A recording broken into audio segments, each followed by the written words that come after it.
It's the Reform Councillor and Deputy Leader of Durham County Council, Darren Grimy Grimes, and listen to this guff that he tweeted. I just had numbers provided for the properties handed over to a contractor working for the Home Office to provide homes for asylum seekers in my county Durham ward. I am frankly sickened by the prioritisation of illegals over our own, whose lot in life is harder and harder. It's important to note that Grimes doesn't mention any numbers here in that tweet, so the number of properties could actually be just one for all we know. But it doesn't matter, it's just another chance to stir the shit for Grimes, who's constantly in need of attention in order to be relevant. Anyway, as reformwatch.co.uk notes, through using freedom of information requests, amount of council housing allocated by Durham County Council for the above, nil. Asylum seekers are not eligible for social housing. All of our social housing is allocated in line with the Durham Key Options letting policy, meaning asylum seekers are not being prioritised over Durham citizens.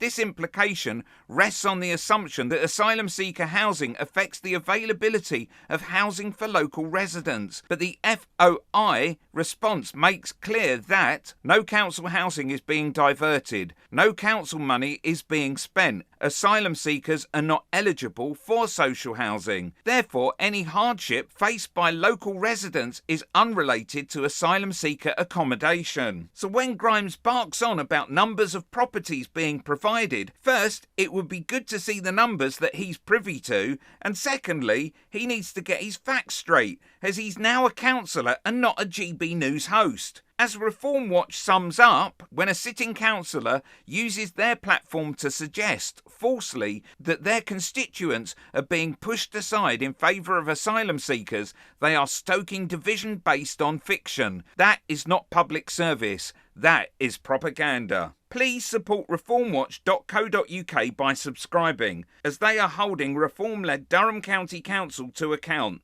Link in the description below. Click here for a bunch of rotten, dumb and bigoted Reform councillors who haven't got a clue how to run a council.